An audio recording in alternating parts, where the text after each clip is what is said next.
Plus qu'1 jour avant l'ouverture officielle du parc d'attractions Disney Shanghai, voyons quel sera l'impact du parc à thème sur le marché régional du tourisme. Shanghai est la ville de Chine la plus moderne et dynamique. Elle attire des centaines de millions de visiteurs chaque année. Les gens peuvent se rendre sur le Bund pour se familiariser avec la gloire du vieux Shanghai comme centre du commerce entre l'Orient et l'Occident pendant les années 30. Et admirer la ligne d'horizon des tours de Lujiazui de l'autre côté du Huangpu. Un symbole de la renaissance de la Chine après la campagne massive d'ouverture et de réforme. Des mesures qui ont fait de la ville un centre financier international. La tour Perle de l'Orient a été l'un des repères de Shanghai les plus célèbres pendant les 2 dernières décennies.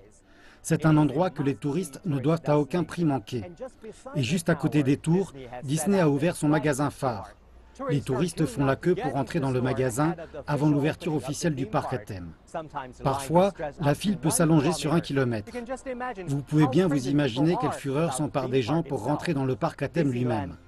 Disneyland est assuré de devenir la prochaine destination à visiter pour les touristes. Disneyland représente beaucoup pour Shanghai, alors que le gouvernement local espère que le monde magique et les attractions environnantes pourront aider à accroître la réputation de la ville comme destination touristique de classe mondiale. Shanghai a investi lourdement dans le tourisme au cours des dernières années. À part mettre à niveau ses infrastructures et ses équipements, le gouvernement local a aussi fait de grands efforts pour créer des lieux touristiques comme Happy Valley, la tour Perle de l'Orient et le Bund. Mais l'introduction d'un projet comme Disneyland, avec sa réputation mondiale, représente vraiment beaucoup pour le tourisme à Shanghai. Le tourisme est devenu un important moteur de croissance pour Shanghai. Les touristes chinois ont effectué plus de 276 millions de trajets vers Shanghai en 2015. Et plus de 8 millions de touristes étrangers sont allés dans la ville chinoise. Ensemble, ils ont dépensé plus de 350 milliards de yuans, soit 53 milliards de dollars.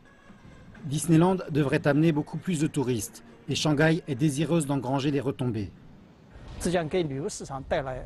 Disneyland Shanghai amènera un flux supplémentaire de touristes au tourisme local.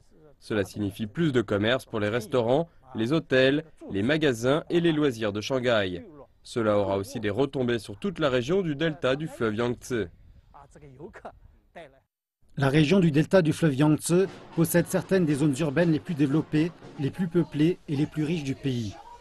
Et les complexes modernes de loisirs font de Shanghai une destination attrayante pour les familles des provinces voisines de Zhejiang et du Jiangsu. Disneyland force aussi toute l'industrie shanghaïenne du tourisme à se réformer. Le tourisme chinois peut tirer des leçons de la manière dont Disney construit la stratégie de marque de ses parcs à thème, particulièrement la manière de promouvoir l'intégration de la technologie et du tourisme. Comment incorporer le riche héritage culturel de la Chine avec le tourisme? Avec davantage de choix disponibles et davantage d'argent en poche, cela demeure en dernière instance aux touristes de prendre la décision finale. Et la compétition sera certainement âpre.